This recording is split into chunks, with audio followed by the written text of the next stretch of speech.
Well, Shabbat Shalom to all of you, the 12 tribes scattered abroad.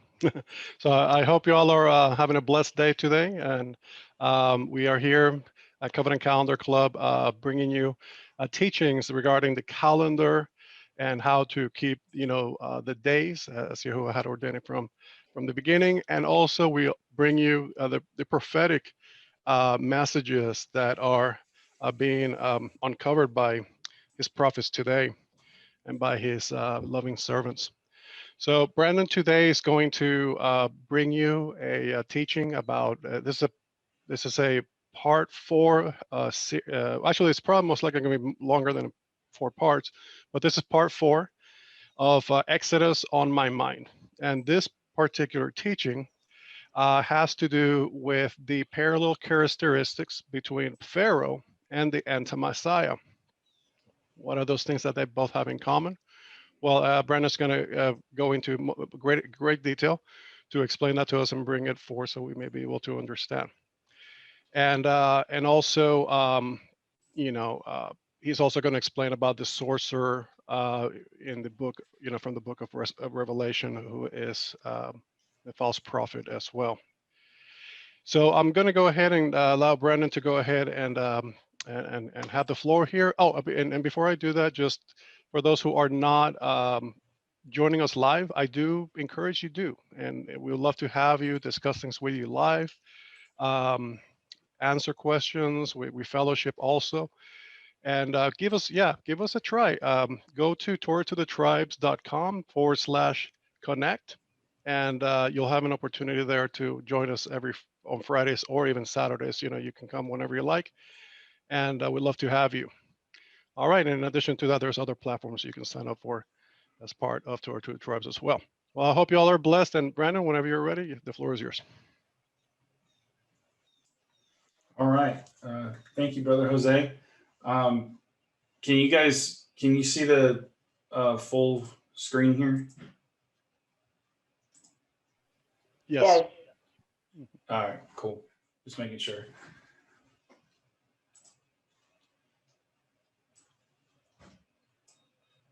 All right. So the good news is that my wife is a wonderful helpmate, and she's also my tech support. So you no longer have to see me kind of like looking over to the side for my notes and fumbling around with the slides and everything like that. So hopefully it'll be a little bit smoother, but no promises. So anyway, very grateful to have my screen set up the way that I needed them. But anyhow, so just kind of a quick recap, if you haven't seen any of the teachings of the series Exodus on my mind, like Brother Jose said, this is the fourth part. It's titled The End Time Pharaoh. And that's one of the phrases or one of the titles that we can refer to the anti-Messiah as, and one of the roles that he plays is being the end time Pharaoh. But the birth of this series came from actually Stephanie and I's little girl Abigail. We introduced her several weeks now ago to a movie called The Prince of Egypt, or as she calls it, The Prince of Egypt. And she actually would even walk around outside. She found a stick that's like it's like a perfect size Moses staff for her. And she literally will walk around and like bang on the concrete with it, acting like she's parting the Red Sea. And she'll even say, let my people go, and stuff like that. So anyhow, needless to say, through watching that several dozen times and everything, along with the Torah portions that we just got done going through as we go into the book of Exodus, or the book of Leviticus rather, next week. But the Exodus has been on our minds this past year, right? Wondering when we're going to have the flight into the wilderness, when we're going to be taken out of Mystery Babylon, out of Egypt, everything like that, right? And also last summer we did a two-part teaching series on the Exodus plagues, but one of those teachings was unrecoverable for unknown reasons, and we lost it. So I had been wanting to go back through the plagues of Egypt again, but this just turned into something else, something more and more detailed and different. But we will eventually get to the plagues. I promise you that. Y'all willing, it might be next time. But as we go further into the book of Shemot or Exodus, we continue to see the common theme that Yahweh has indeed declared the end from the beginning, as Isaiah 46:10 tells us, and that truly there is nothing new under the sun, as King Solomon would say in Ecclesiastes chapter 1, verse 9. Okay. And, why I use this slide right here is I wanted to show an obvious parallel here. This is obviously Ramses the second, Pharaoh of Egypt, sitting on his throne. And this is a guy who's this is from a cover of a book where he's portrayed as the anti-Messiah or Antichrist sitting on his throne, right? And we know that 2 Thessalonians 2, verse 4, part B, or the second half of that verse says, so that he sits as Elohim in the temple of Elohim, showing himself that he is Elohim.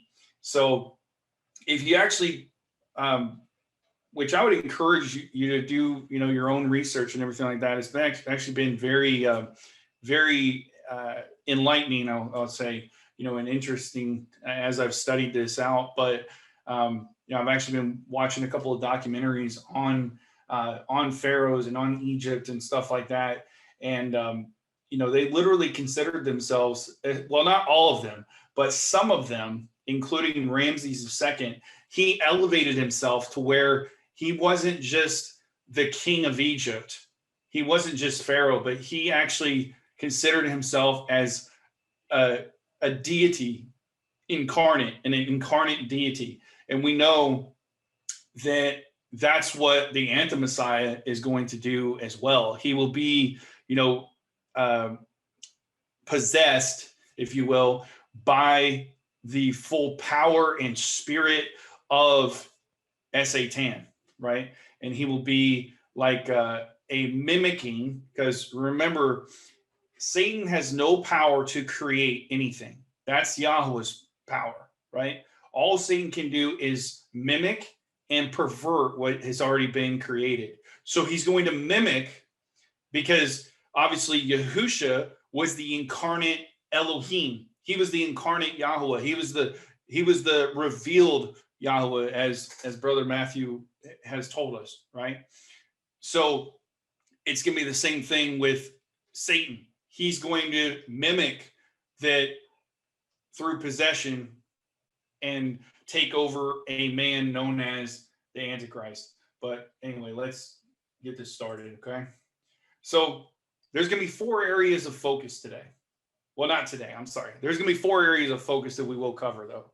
Today, we're only going to cover the first one, because it's just such a big, vast subject as it is that if I covered all 4 of these, it would take probably 3 hours. You don't want to do that, right? So we'll just cover the first one. But there are going to be 4 areas that we do focus on. The comparison of Pharaoh and the anti-Messiah.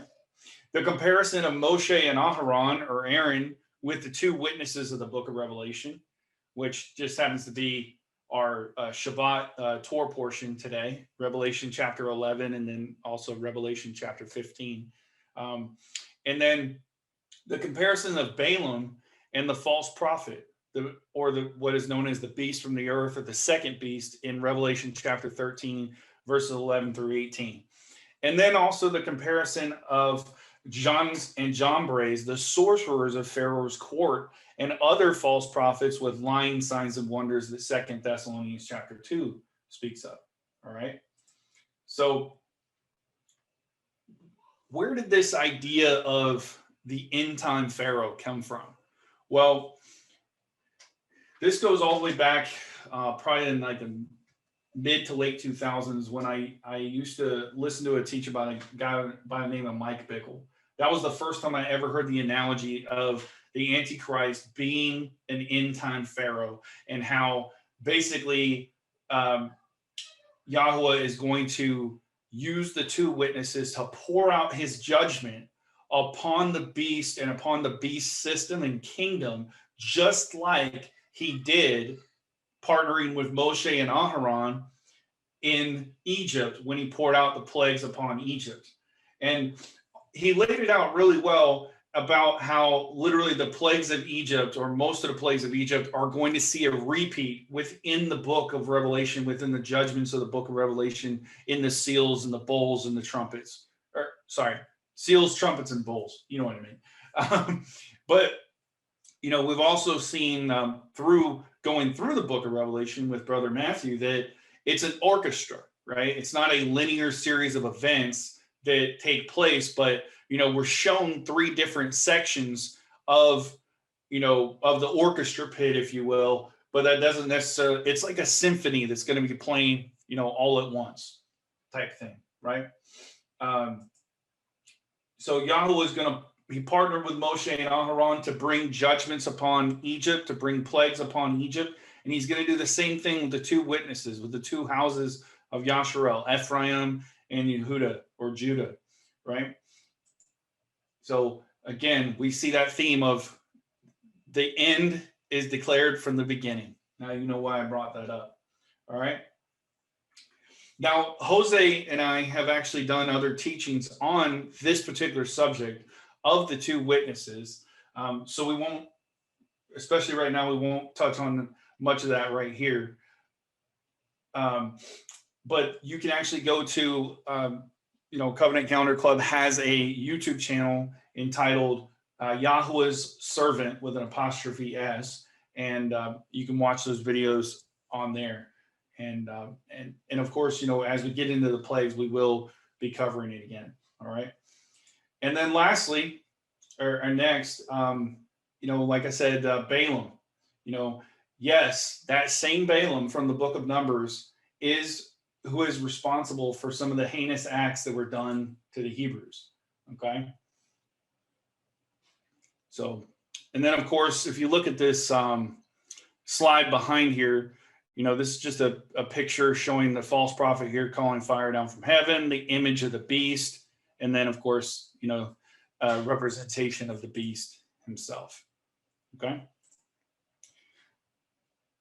All right. So next, we're going to get into a little bit of history. All right. And the correlation really of the Pharaoh and the Anti-Messiah. All right. So there are parallels of a lineage of kings and then a sudden change. Then there's a sudden change in leadership out of nowhere, both in regards to the dynasties of the lineage of kings in Egypt, the lineage of pharaohs in Egypt, and also in the rulership of, the rulership of the world as well. So let's take a look at this. So in Exodus chapter 1, verses 8 through 10, we covered this a few weeks ago. I think it was in part 2 that we covered this part. It says, then a new sovereign, or a new king, arose over Mitzrayim, who did not know Joseph. And he said to his people, see, the people of the children of Israel are more and stronger than we. Come, let us act wisely, or some say cunningly, others say shrewdly, depending on your translation, towards them, lest they increase. And it shall be, when fighting befalls us, that they shall join our enemies and fight against us, and then go out shall go up out of the land. I can't talk this morning. Sorry. All right. And then there's a second witness of this. Now, some of this is going to be coming from the extra biblical book, which is a good historical commentary from the Book of Jasher. All right. So we're going to touch on a little bit of the Book of Jasher, because it just gives a little bit more color, if you will, a little bit more details of kind of the story and what's going on and everything like that.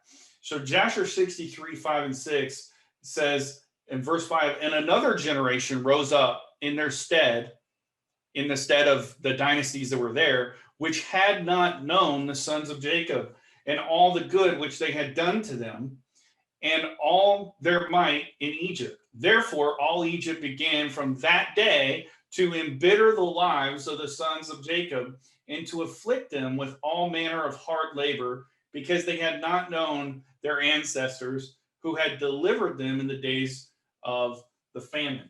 Okay, so let's just briefly, we're going to come back to the slide in just a second, but I want to show you, you know, what Pharaoh was thought of, and also kind of what the kingdom may have looked like and how it was laid out and everything. So we're going to kind of take a trip down the history books, if you will. All right. So actually, let me go to the next one, because so right here you have Egyptian kings or pharaohs that are within the Bible. Okay. Then over here you have Egyptian dynasties. So you can see the circa or approximate dates over here. Okay. And basically, the area we're going to be focusing on is the transfer between this middle kingdom in the 11th and 12th dynasty to the second intermediate period of the 13th to 17th dynasties, and Egypt was ruled by the Hyksos. Now, what's key about the Hyksos is that there were a group of Asian invaders who had high technical and military skills. Okay, they were based out of the Delta. They traded with Syria and Palestine. Okay, and basically what they did in order to take over is like basically through kind of like a version of illegal immigration, if you will. They kind of snuck in with their military equipment and everything like that. And what enabled them to take over so easily was the technology that they had was the ability to build chariots. So the chariots that we see, like in the Ten Commandments movies and all that kind of stuff, where it shows these great war chariots, or in the Prince of Egypt, for example, those chariots came from the Hyksos. That technology was the Hyksos that we're seeing there. Okay. Now, there was actually a brother a few weeks back when we were first talking about this during part 2 who brought up the Hyksos. So I apologize. I can't remember your name and your wife's name who did the research on this,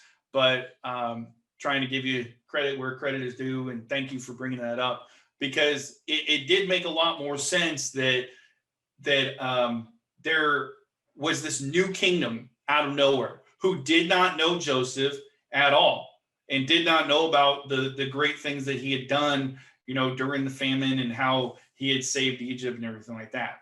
So it brings a lot more clarity to understand really what was happening in Egypt. There was an overthrow that was taking place in the midst of the dynasties. All right. So basically right here is, if you follow this lineage, so you have an unnamed king here. This is who befriended Abraham and took Sarah into his household, right? When Abraham went down to Egypt in Genesis 12, and he told the Pharaoh that Sarah was not his wife, but his sister, right? Remember that?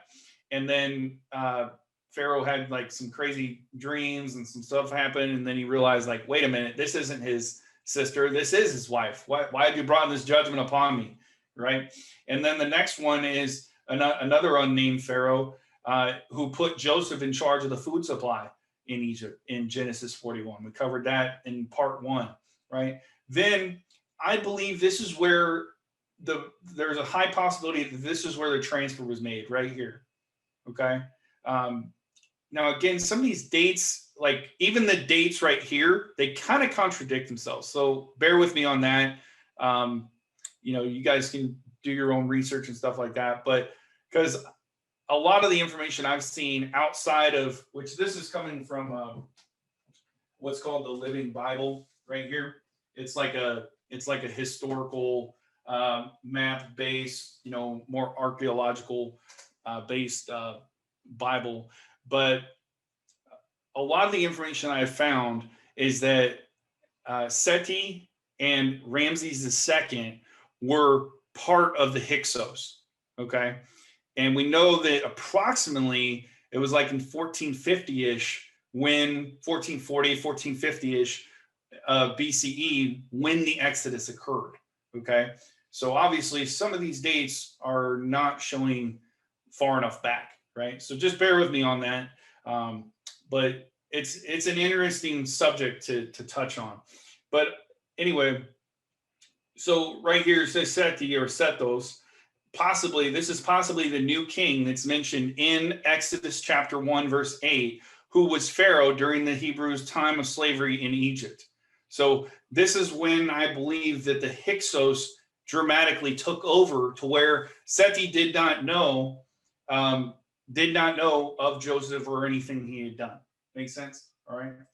And um, and then, like I said, that's in this same time frame right here. And then his son was Ramses II. Okay. And Ramses, he was an absolute builder. Like, he made his stamp on Egypt and on the kingdom, on the empire, by building a lot of things. You know, and you read about this in of course the book of Exodus, but more also in the book of Jasher as well. All right. So now there are some conflicting reports about exactly how the Hyksos took over the empire and what their behavior was like. But this does explain and would explain why they did not know Joseph, what Joseph did for Egypt. Okay. So let's go back here. And so this is from page 106 in that book here. So, you know, what is a pharaoh? Okay, well, it's a king of Egypt, obviously, right? It's the title for the chief ruler of Egypt comes from two Egyptian words meaning great house. To the pharaoh's name was added other titles of honor such as son of Ra, the Egyptian sun god, king of the upper and lower Egypt. About the time of Abraham, Pharaoh meant king. So the Bible uses both these terms to refer to the ruler of Egypt. When the Egyptian king died, he was identified with Osiris, shown above over here, the deity who went through death and overcame it. Okay. So this kind of gives you an idea here of what a pharaoh was, what they believed. And like I said, some of these pharaohs elevated themselves, which we're going to get into in a second, of not just being a mere man, but being a deity incarnate. Okay. And Ramses II was one of them. Okay. And this just gives you an idea here of upper and lower Egypt here that we're looking at. You know, the empire of Kush was down here further into Africa, near where Ethiopia would be today, right? And Thebes is your capital up here, and then all along the Nile, there's different cities and towns that are up here. And then Goshen was like roughly like right up in this area, up by Cairo. And you can see that even during the 15th century, that even in the land of Canaan and Lebanon and Syria, they had a presence. You know, they basically they owned that land. You know, they had their empire all over there, right? Same thing up here. You know, a different version. Okay, so they came from. You know, it's said that they came from over here because when you hear the word Asian or like an Asian invader or something like that, you know, like immediately you would think like China or, you know, Japan or, you know, something like that. But Asia, as we know, is the largest continent. You know, it spans from literally right over in this area to all the way to the edge of China, right? So we're talking, when we talk about Asian invaders, that's what we're talking about. We're talking about people that came from over here and went into Africa, just to give a little background there. Okay. So anyhow, moving on. So now we can see, let's go back to our study. So this same thing happens and also shows the sudden takeover like that of a New World Order empire, just like the little horn in Daniel chapter 7. Okay.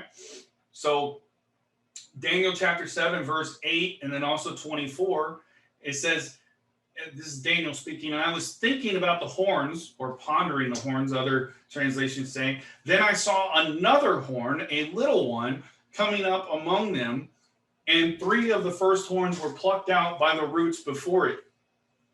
And see, eyes like the eyes of a man were in this horn, and a mouth speaking great words. In verse 24, this is the angel Gabriel giving him the interpretation of what he saw. And the 10 horns are 10 sovereigns, or 10 kings from this reign. They shall rise, and another shall rise after them. And it is different from the first ones, and it humbles 3 of the sovereigns. So you can see this difference, right? There's a sudden change of like, hey, somebody took over, right? He's not of the same lineage, just like the Hyksos were not of the same lineage of all these different dynasties here, right?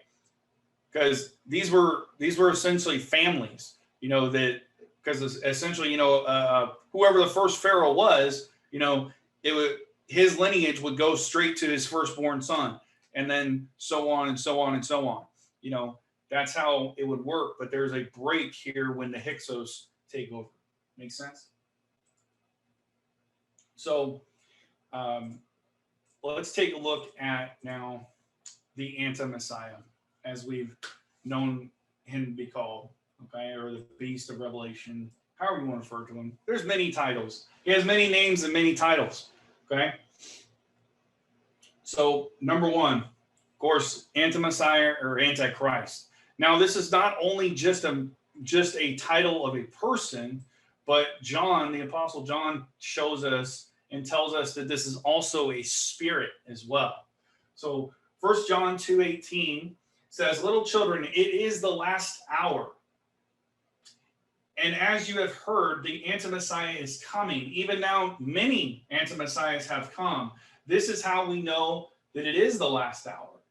So there's actually more than one anti-Messiah, but there's also going to be a single man who is the anti-Messiah, if that makes sense. Like, many men throughout history, the Pope, Napoleon, Hitler, all these different people have had the spirit of anti-Messiah upon them and acted as an anti-Messiah, but they're not the anti-Messiah, if that makes sense. Okay.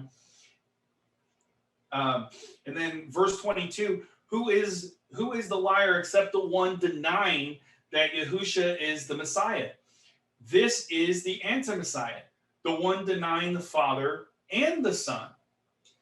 And chapter 4, verse 3, it says, and every spirit that does not confess that Yahusha Messiah has come in the flesh, meaning not as a phantom, ghost, or apparition, but in the flesh, is not of Elohim. This is the spirit of anti-Messiah, which you heard is coming and is now already in the world. So the 2 things that John says here in his epistles and his letters is that it's coming, but it's also already in the world, both regards to the spirit of anti-Messiah and anti-Messiah itself, right? So the next one, the little horn. We just read about this, so I won't cover it very much, but Daniel chapter 7, verse 8, Daniel chapter 7, verse 24. And I was thinking about the horns, then I saw another horn, a little one, coming up among them, and 3 of the first horns were plucked up by the roots before it. And see, eyes like the eyes of a man were in this horn, and a mouth speaking great words. And the 10 verse 24, and the 10 horns are 10 sovereigns from this reign. They shall rise, and another shall rise after them. It is different from the first ones, and it humbles 3 of the sovereigns. In verse 25, and it speaks words against the Most High, and it wears out the set apart ones, the Kodashim of the Most High, and it intends to change appointed times and law. And they are given into his hand for a time, times, and half a time. This is the 3.5 years, the 42 months, the 1260 days. however, which way you want to slice it, it's the time, half a time. There's multiple references to this, both in Daniel 7, Revelation 11, Revelation 12, and also Revelation 13. I think I covered them all, but maybe there's a couple more out there. Okay. And then the next one is the beast from the sea, or even you could call it the first beast, because there's two beasts in the book of Revelation in the 13th chapter. There's the beast from the sea, which is Revelation 13, verse 1 through 10.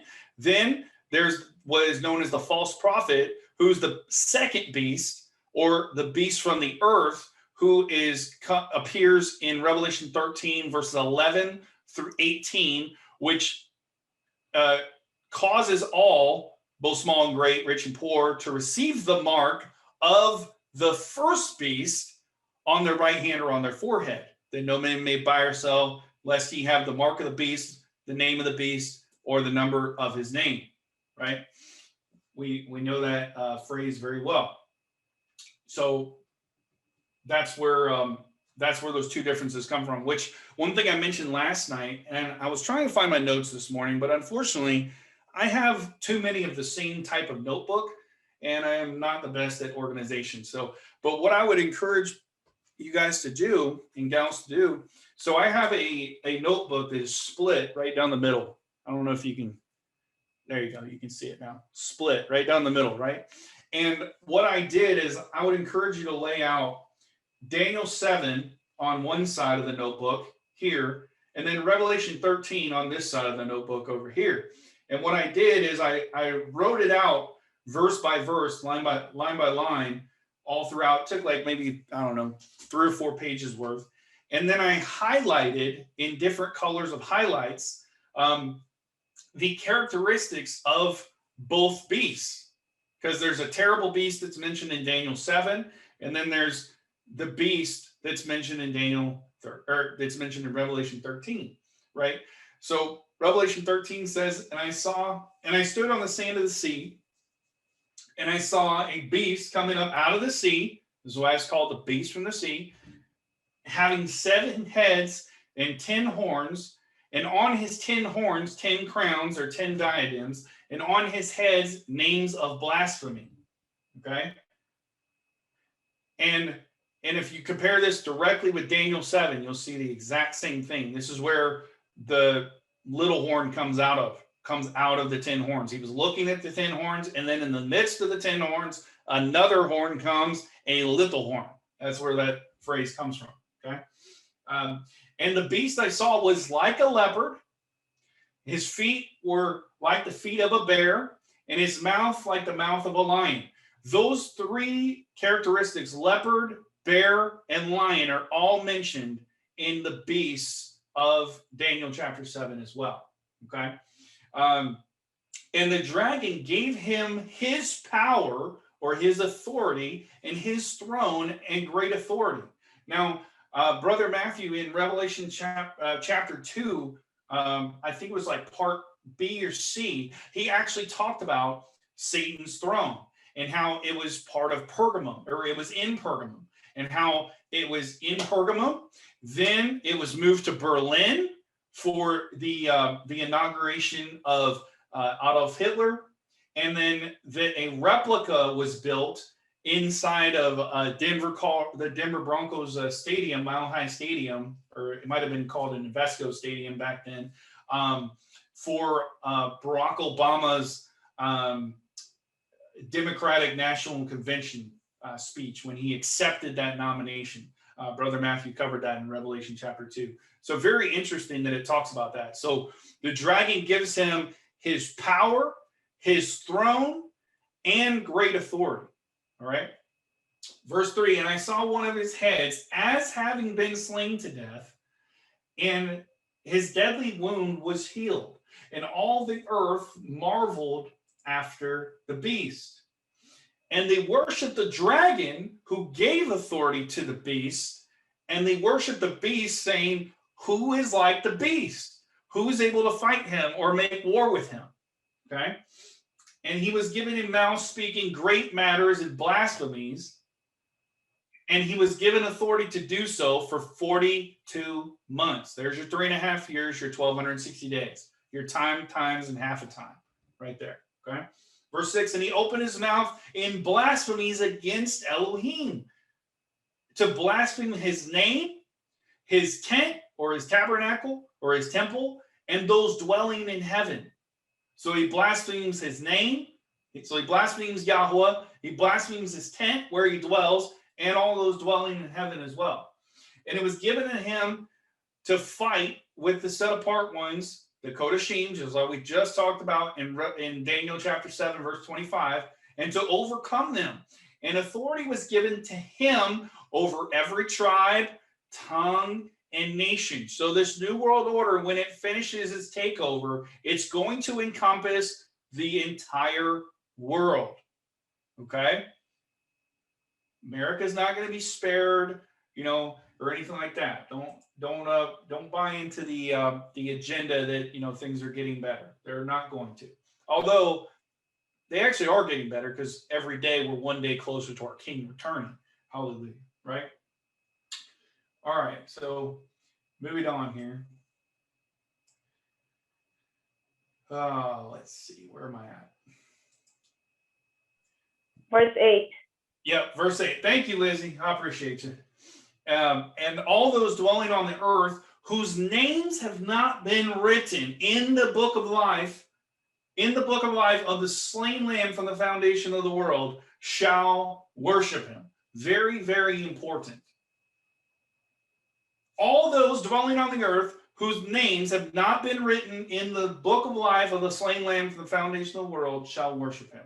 So everyone that's going out and getting this DNA concoction, so-called a vaccine, that's rewriting their DNA, they're in severe risk and judgment of being blotted out of the Lamb's book of life, okay?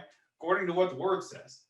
And it says in verse 9, very important, if anyone has an ear, let him hear. Now, what's interesting, this phrase is used in the book of Revelation 9 times. All right. In the first 3 chapters, it's used 8 times for chapters 1 through chapter 3, as he addresses the 7 churches or the 7 ecclesia. But then it's not used again until Revelation 13, right here, where he's talking about this phrase, if anyone has an ear, let him hear. And then it says in verse 10, he who brings into captivity shall go into captivity. He who kills with the sword has to be killed with the sword. Now, remember that, because we're going to come upon that in a little bit. Okay, so tuck that one away for a second. Here is the endurance and belief for the faith of the set apart ones. All right. And again, it literally says in my footnotes here, compare Revelation 13, verse 1 through 13, to Daniel chapter 7, verses 1 through 28. So even in the notes, which this is from eSword here, this is from the ISR 1998, or it might be the TS 2009. Sometimes I get mixed up which one I'm using. But that's where that's from, okay?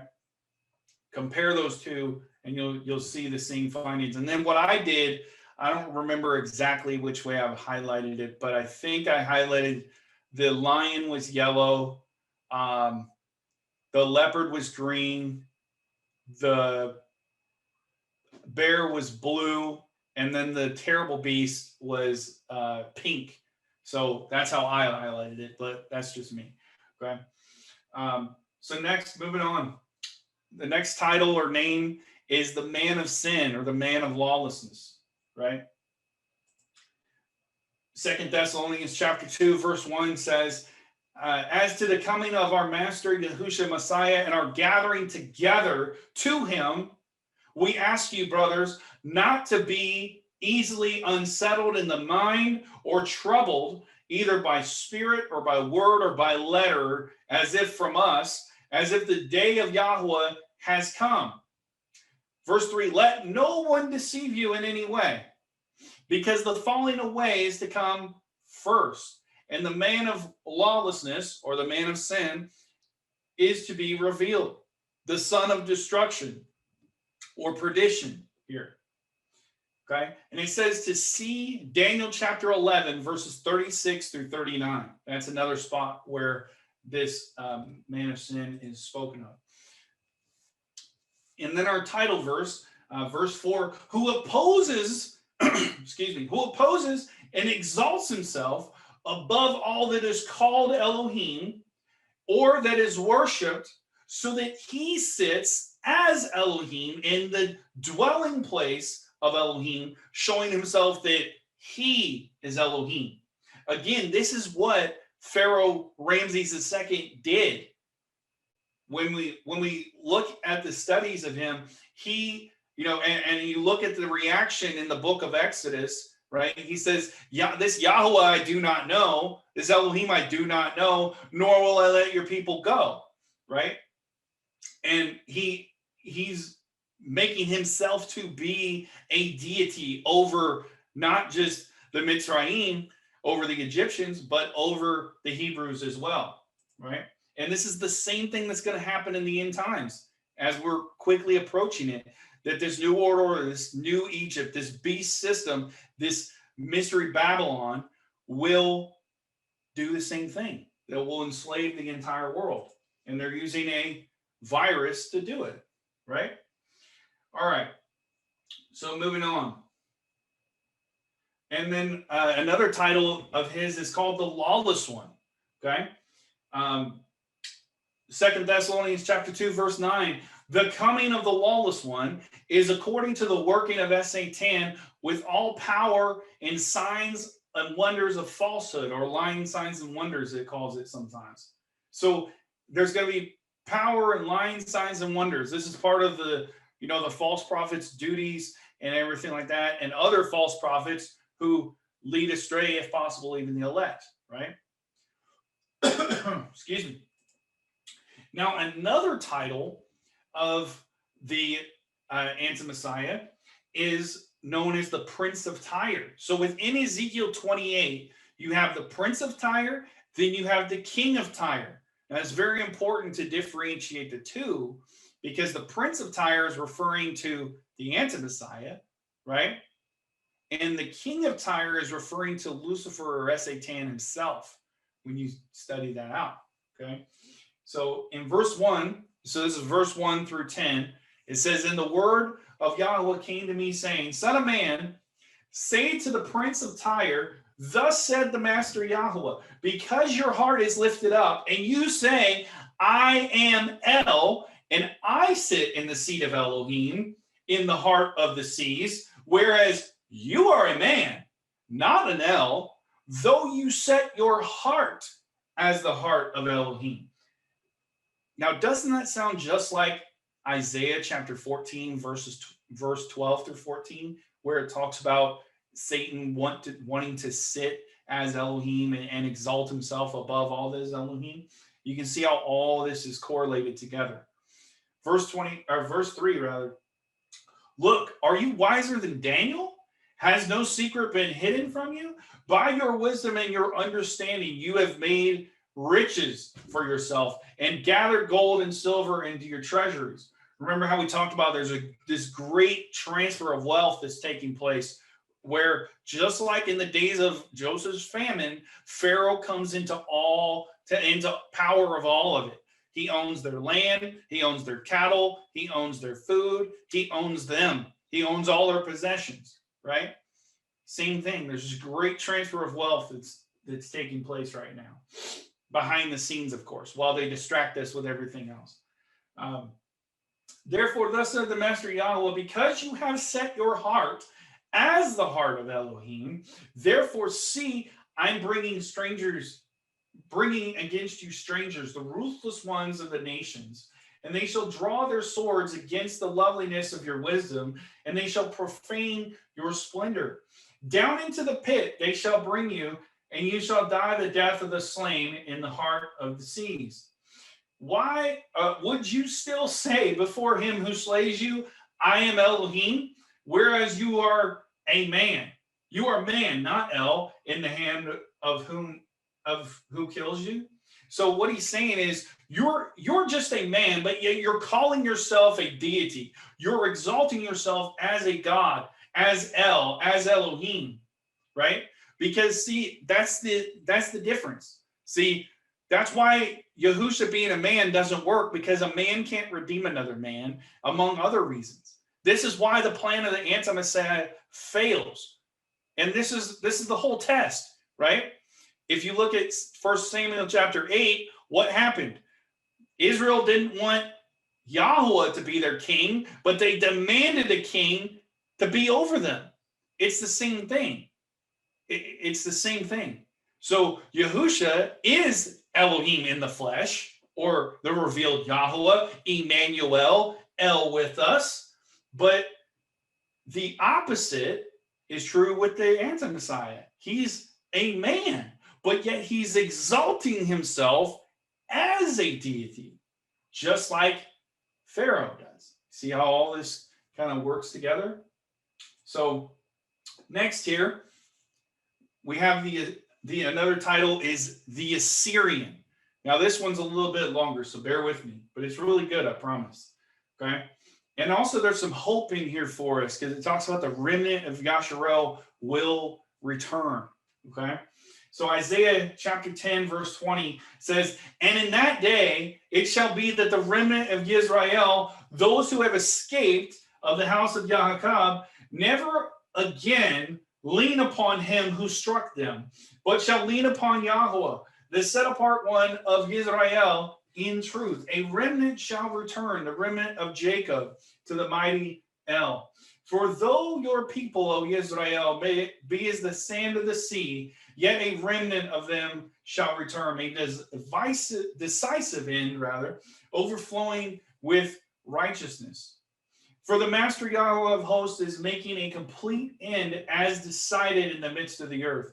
Therefore, thus said the Master Yahweh of hosts, my people who dwell in Zion, be not afraid of the Assyrian, who struck you with the rod and lifts up his staff against you in the way of Mitzrayim. So he's making the correlation here, the connection between the Assyrian, who is not just representing this Assyrian king, which I believe was Sennacherib back then, but he's also referencing the anti-Messiah, who's also referencing Pharaoh and Mitzrayim. You see how it's all connected together? For yet a little while, the displeasure shall be completed, and my displeasure be to their destruction. So when he pours out his wrath upon the world, upon the beast system, it's for their destruction. And Yahweh of hosts stirs up a lash for him, as smiting the Midian at the rock of Oreb. And his rod was on the sea, so he shall lift up in the way of Mitzrayim. And in that day it shall be that his burden is removed from your shoulder, and his yoke from your neck. And the yoke shall be destroyed because of the anointing oil. Hallelujah. Isaiah 14:24. So this is after, earlier in Isaiah 14, where it talks about Satan and Lucifer and all that stuff. This is after that. This is in verse 24. Yahweh of hosts has sworn, saying, truly, as I have planned, so shall it be. As I have purposed, so it stands. To break the Assyrian in my land, to tread him down on my mountains. And his yoke shall be removed. There's that yoke being removed again, and his burden removed from their shoulders. So it's saying the same exact thing right there. This is the counsel that is counseled for all the earth. This is the hand that is outstretched over all the nations. For Yahweh of hosts has counseled, and who annuls it? And his hand is that hand that is stretched out. Who turns it back? Basically saying, who's going to stop it? This is what I have ordained to happen. So who's going to stop me? Right? Isaiah 30, verse 18. And therefore Yahweh shall wait to show you favor. And therefore he shall be exalted to have compassion on you. For Yahweh is an Elohim of right ruling. Blessed are those who wait for him.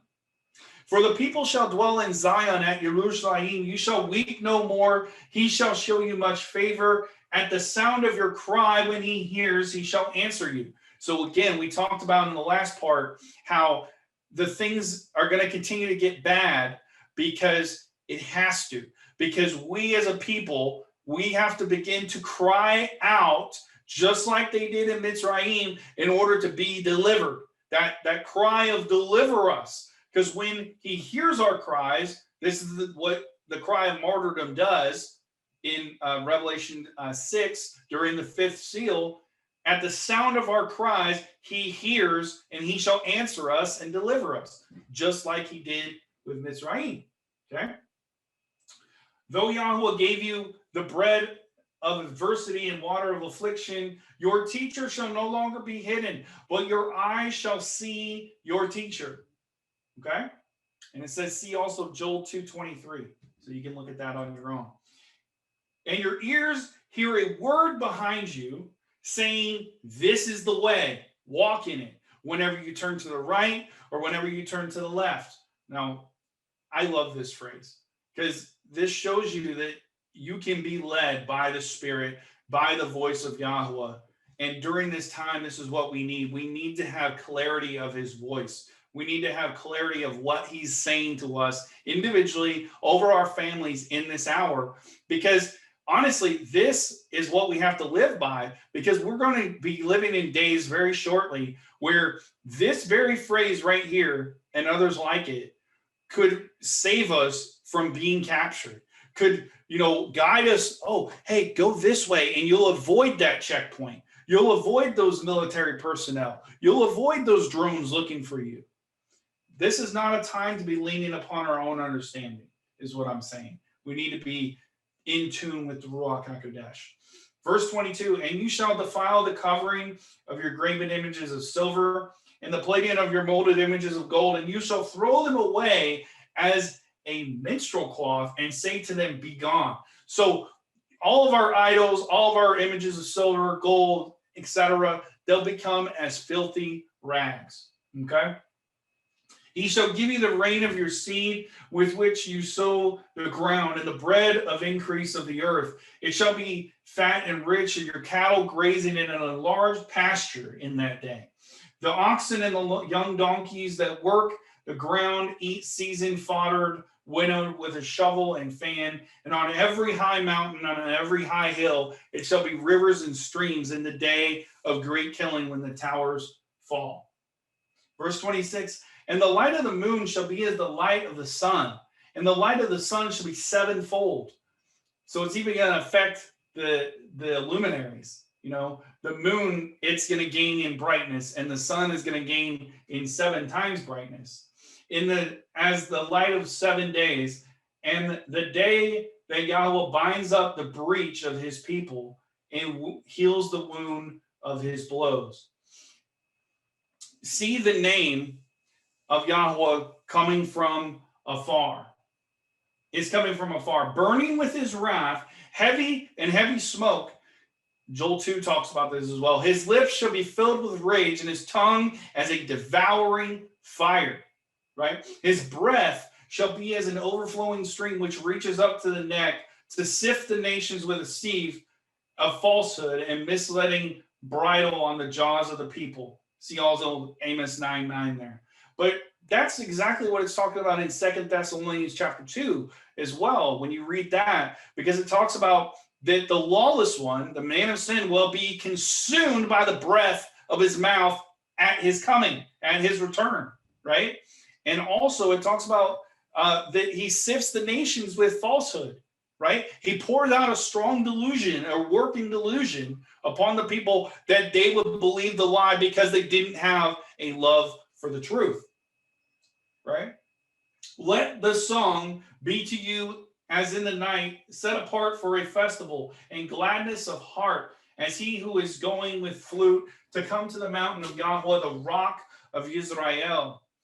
And Yahweh shall cause his excellent voice to be heard, and show the coming down of his arm with raging wrath and the flame of consuming fire, with scattering downpour and hailstones.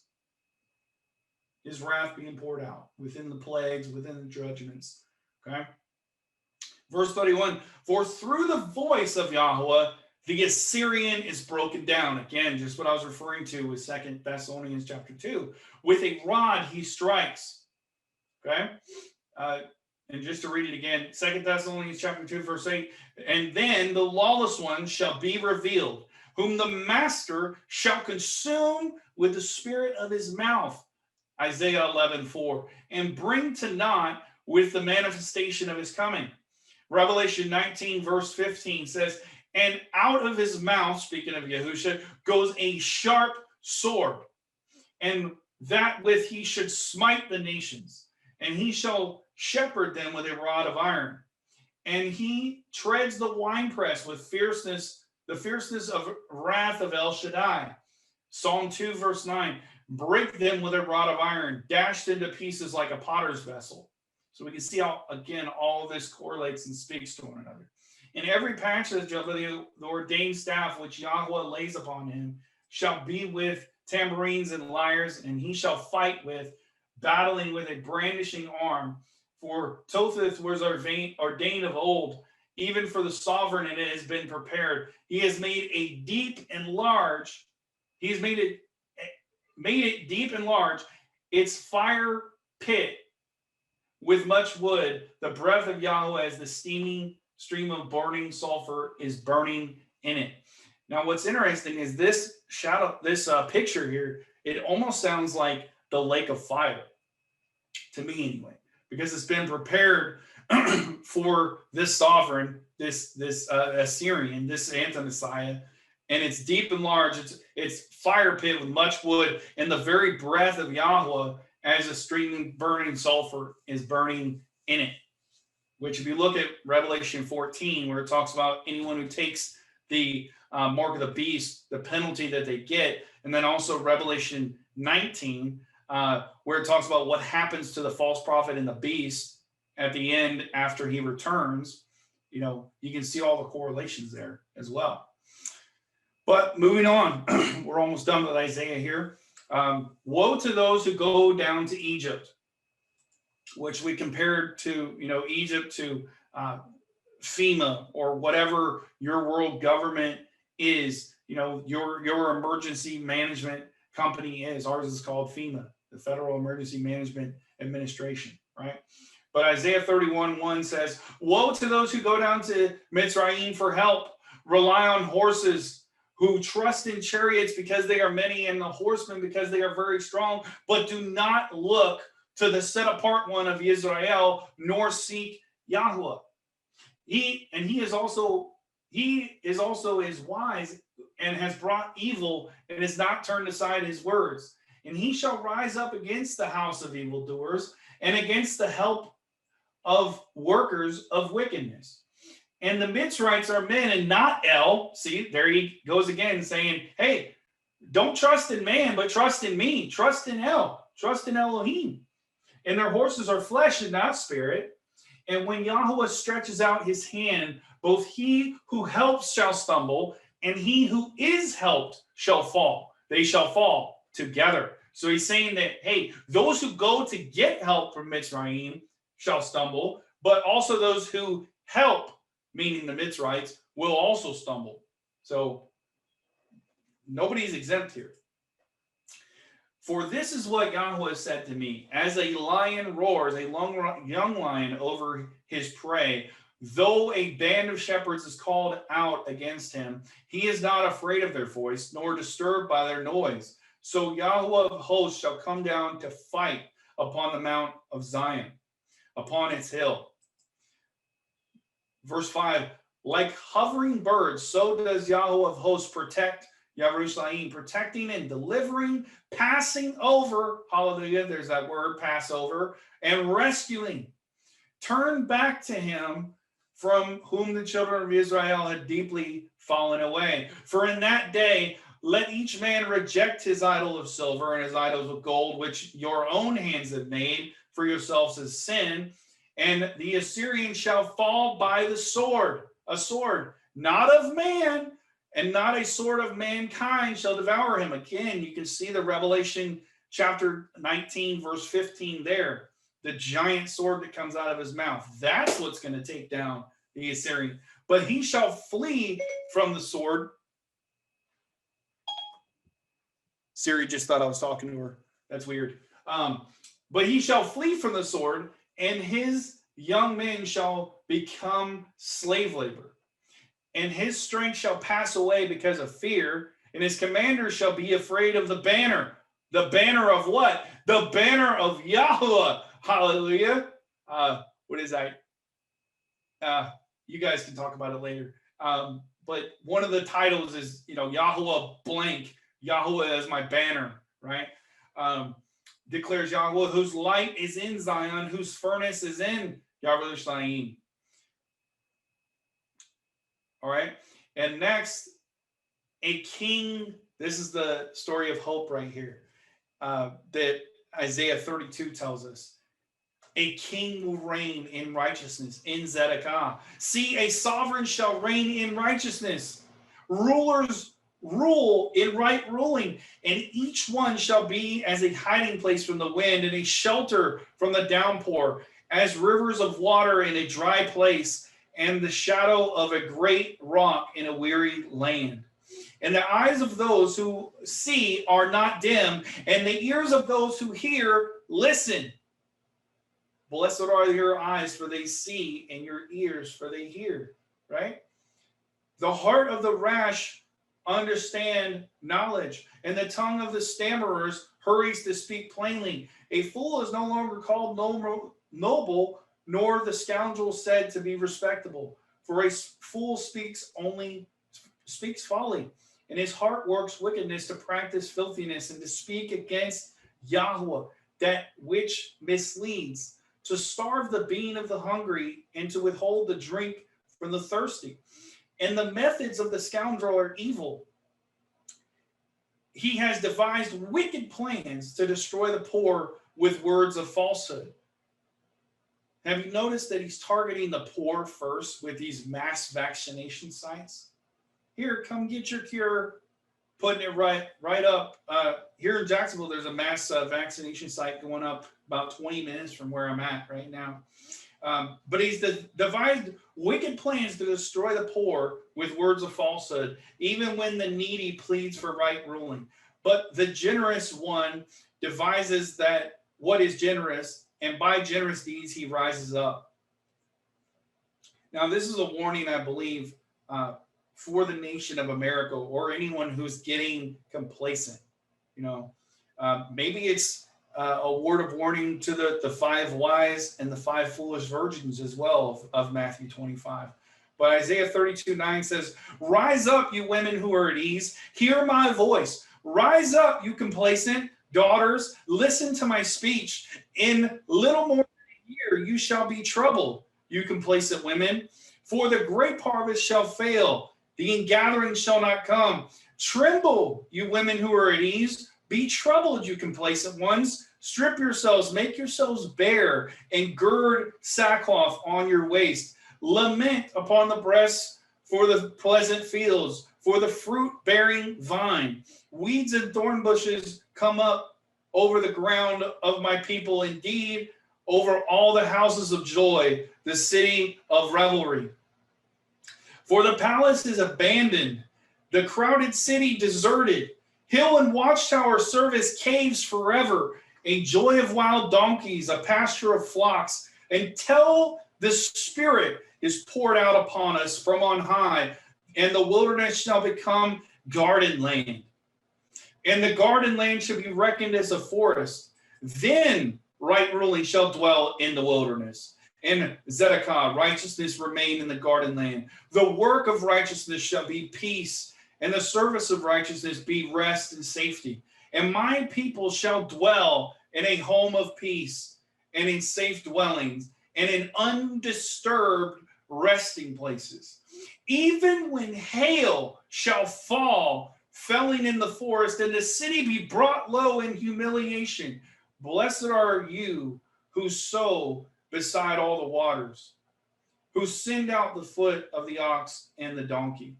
So he's saying, hey, even in the midst of all that, even when the hail's fallen in the forest and the cities are brought low, his people shall dwell in a home of peace and in safe dwellings, undisturbed resting places. Hallelujah.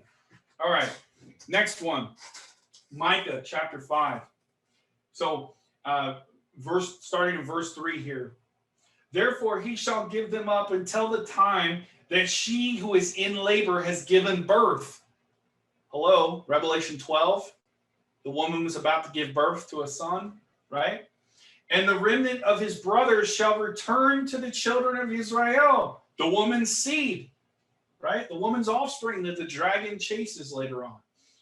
Verse 4, and he shall stand and shepherd in the strength of Yahweh and in the excellency of the name of Yahweh and his Elohim, and they shall dwell, for at that time he shall be great to the ends of the earth. And this shall be peace. When the Assyrian comes into our land, when he treads in our palaces, we shall rise against him 7 shepherds and 8 leaders of men, and they shall shepherd the land of the Assyrian with the sword, and the land of Nimrod at its entrances. And he shall deliver us from the Assyrian when he comes into our land and when he treads within our borders. Again, there's that theme of deliver us. He's going to deliver us. That's what this is all about. And once again, the remnant shall be delivered. Micah 5, verse 7, and the remnant of Jacob shall be in the midst of many peoples, as dew from Yahweh, as showers on the grass, which do not wait for man, nor delay for the sons of men. The remnant of Jacob shall be among the nations, in the midst of many peoples, like a lion among the beasts of a forest, and a young lion among the flocks of sheep, who, if he passes through, shall both tread down and shall tear, and there is no one to deliver. Let your hand be lifted up against your adversaries, and all your enemies be cut off. And it shall be in that day, declares Yahweh, that I shall cut off your horses out of your midst, and I shall destroy your chariots, and I shall cut off the cities in your land, and I shall put down all of your strongholds, and I shall cut off the witchcrafts out of your hand, and let you have no magicians. And I shall cut off your carved images and your pillars from your midst, so you no longer bow down to the works of your hands. And I shall pluck out Asherim out from your midst, and I shall destroy your cities, and shall take vengeance with wrath and rage on the nations who did not obey. Wow. Quite the loaded chapter, wouldn't you say? So basically, why do I say all that? Because don't be focused on what the enemy's doing, but focused on what Yahweh is doing. Because he is the one who gives the power and the authority to allow the dragon to give power to the beast. Okay? It's a test. It's the hour of trial. Who are you going to serve? Are you going to fear man who can only kill your body and not your soul? Or are you going to serve him who has power over both your body and your soul? It's the ultimate test. Who is your trust in? Is your trust in Mitzrayim? Is your trust in Egypt? Feed me during this time of famine? Or is your trust in the Most High? Right? That's what it's all about. That's why it's called the hour of trial. So, lastly, where does Satan want to sit? Where does he want to sit? Where does he want to dwell? The incarnate Satan. Where does he want to dwell? Well, just like we talked about in 2 Thessalonians chapter 2, verse 3 and 4, he sits as Elohim in the dwelling place of Elohim, showing himself that he is Elohim.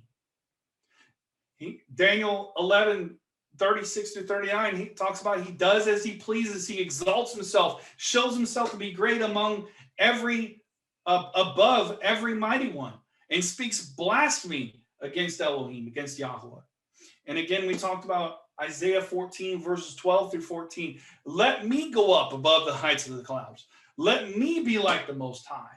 And lastly, Revelation 12, verse 9, that old serpent, the devil, leads the whole world astray. And there's still people today who are convinced that there's going to be a third temple be built, and that we can't be as late in the game, so to speak, as we are, because there's not a third temple. But they don't realize that the Most High dwells in a temple not made with hands. The book of Isaiah tells us in the 66th chapter. You know, heaven is his throne and earth is his footstool. Who are we to build a house for him? Right? The heavens can't even contain him. So again, this is from the show Lucifer, this guy who plays Lucifer, just showing him sitting on his throne. Well, he wants to sit on the throne of our hearts. He wants to sit on the seat of our soul, in our minds. That's what it's about. We are the temple of the Ruach HaKodesh. And if we allow ourselves to be deceived into thinking and fearing, see, it's totally backwards right now. See, atheists say, oh, I can't believe in God. I can't believe in Elohim. I can't believe in Yahweh because I can't see him. But yet they fear a virus, which they can't see either. So it's the battle of the unseens, right? Do you fear the virus, which you can't see? Or do you fear Yahweh and trust and serve him? That's what it's about, because Satan's leading the whole world astray right now with this Trojan horse, which is why I've been talking about it so much. And we've been touching on it so much in these teachings, is because it's so important to understand this concept that he wants to defile your temple. He wants to sit on the throne of your heart. He wants to be like the Most High. Where does the Most High dwell? The Most High dwells within us, within you, within me. He wants to defile us because then he can claim us, just like we've been talking about for many, many months. So anyway, I hope you enjoyed this teaching of Exodus on my mind, the End Time Pharaoh. And for more information, please visit towartothetribes.com and Baruch Hashem Yahweh.